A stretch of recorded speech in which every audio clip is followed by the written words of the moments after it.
I did know that. Nico's the best. And I'm gonna be real, actually. Duskmorn, I think, is my favorite set to come out in years.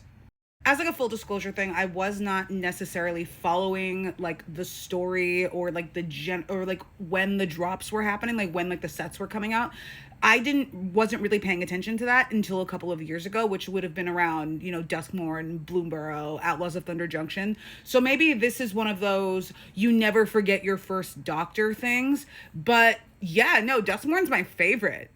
I think the flavor of the set is really good, and some of my favorite creatures I think that have ever been printed come from Duskmorn. My Slimefoot and Squee deck is honestly just a place where I just threw in all of my black, red, green favorite Duskmorn creatures. The Lord of Pain is one of them.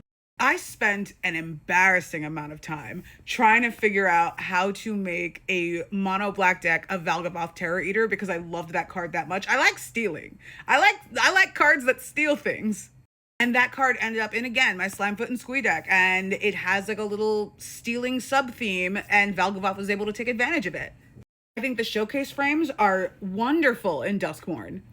At some point, a thing that I want to do is I want to get some of the showcase cards for the Duskmorn cards that I have that are in my decks that I like a lot. Nico Light of Hope needs a showcase. I want the showcase card for them. From what I understand about like the discourse around the sets, especially the more modern sets, especially the ones in 2024, it was like MTG characters and hats, and Duskmorn is like a hat set. And I was like, damn, those are some great, amazing hats.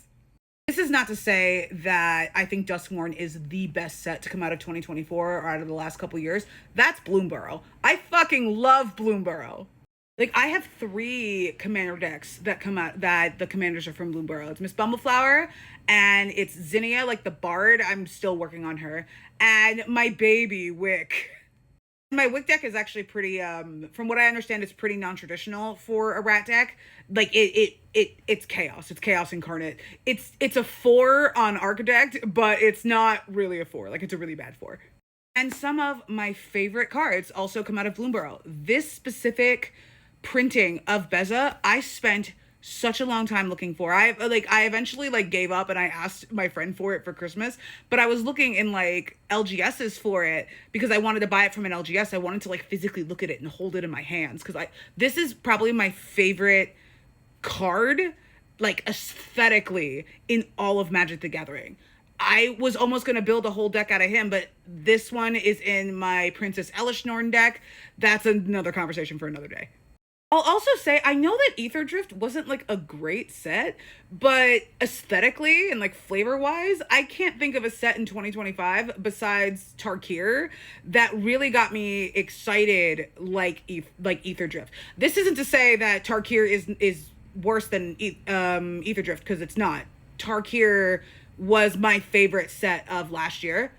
But I feel like Ether Drift doesn't get enough credit aesthetically and flavor wise. Like, I was invested in this little race. And if I remember correctly, it was Duskmorn into Foundations, into Ether Drift, into Tarkir. And it was really nice not to have like a UB during that time. If there was a UB, I don't remember it. 2025 had all these UBs in it. And I get that they made a lot of money for the company. Like, my husband was over the moon for Final Fantasy. Like, his Tidus deck is like his pride and joy. But as someone who didn't play Final Fantasy, like I've never played a Final Fantasy game. I've played 20 minutes of Crystal Chronicles and that's it.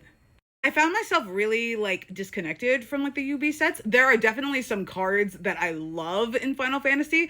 Kefka Dance Mad is in my Slimefoot and Squee deck. It is a regular win con and a terror at the table. There's also like a meld creature. It's the Ilciers. I don't know who they are. I just know it's Fang and Vanilli, and Fang and Vanilli, they come together and they make Ragnarok, and that's also my Slimefoot and Squee deck. You'll notice that if it's black, green, and red, and I like the creature, it's in my Slimefoot and Squee deck. But yeah, I feel like there are good sets mechanically, and then there are good sets aesthetically. And I don't know if it's me being new and it's me really hyping up the sets that I was paying attention to when I started paying attention to sets, which would have been, Bloomborough, Duskmorn, kind of Outlaws. But I feel like the Magic with hats thing, it was just kind of like, okay, like we're getting like Magic the Gathering lore, but then we're also getting it in like this interesting way. And I'm not even like a horror person. Like, talk to anyone who knows me. I'm a fucking coward. I don't know why Duskmourn speaks to me that much, but it does. And I don't know what that says about me. I like horror except when it scares me. As for sets that came out before like my first Doctor phase, I feel like the first thing that comes to my head is Kamigawa Neon Dynasty. I like these special lands. Boseiju, one day I shall own you. I liked that it was a city. I liked that it was neon. I feel like this did something for me that like Streets of New Capenna didn't. Maybe it's because I haven't really looked deeply into Streets of New Capenna yet, but I love Kamigawa. I built this commander from Kamigawa, and the deck sucks. And I know how to fix it, but okay. So here's my problem with Tatsunari. My Tatsunari deck, I wanted to build it as curses, so I went online and I bought all of the curses in the Sultai colors. And I was so fucking hyped. I was also filling it up like with frogs. Some of the Bloomborough frogs are in this deck. A Clement the Warrior is in this deck. Flavor wise, it was there. It was frogs and curses. I would go around and like whenever I gave somebody a curse, I'd be like, curses! And everybody would laugh. Part of the reason why everybody would laugh is because like the curse wouldn't really do anything. Like enchantment removal would just pop it. And then on top of that, the curses were all like really expensive. So Kami wasn't really doing his thing. And that sucked. And I was getting like kind of frustrated with it. So I haven't actually picked up the deck in a while. And then to make matters worse, we have a friend in our play group who can pilot basically any deck. Like he builds decks really, really well. But if you're having trouble with your deck, you can hand your deck to him and just be like, hey, can you tell me if this is just unplayable? And then he'll destroy us with it. So then I'm sitting there watching him kill us with my shitty Tatsunari deck. And I'm just like, is the deck shitty or am I shitty? And I look at this deck and it makes me so mad. It makes me so mad because I like this commander a lot and I like Kamigawa a lot. So like I really wanted to make this work and I'm just like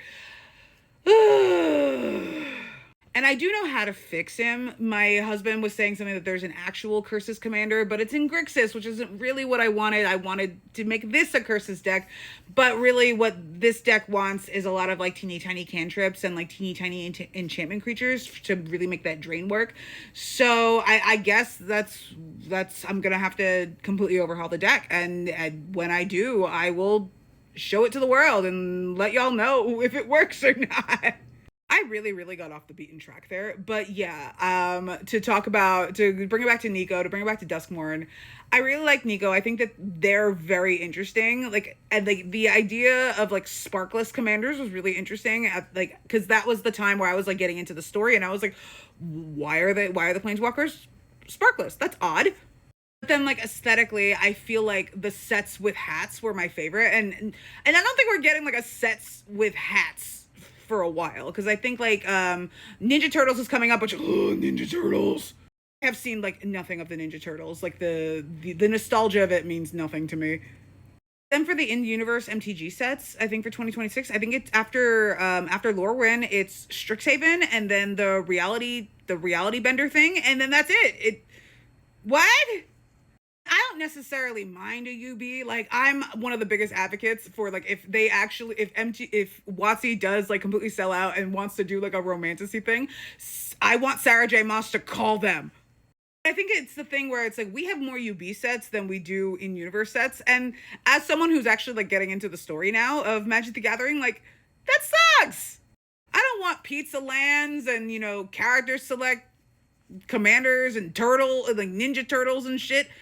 I want to go back to the Duskmourn house. I want to visit all the little fluffy creatures in Bloomborough. Like, come on, bring back the hats.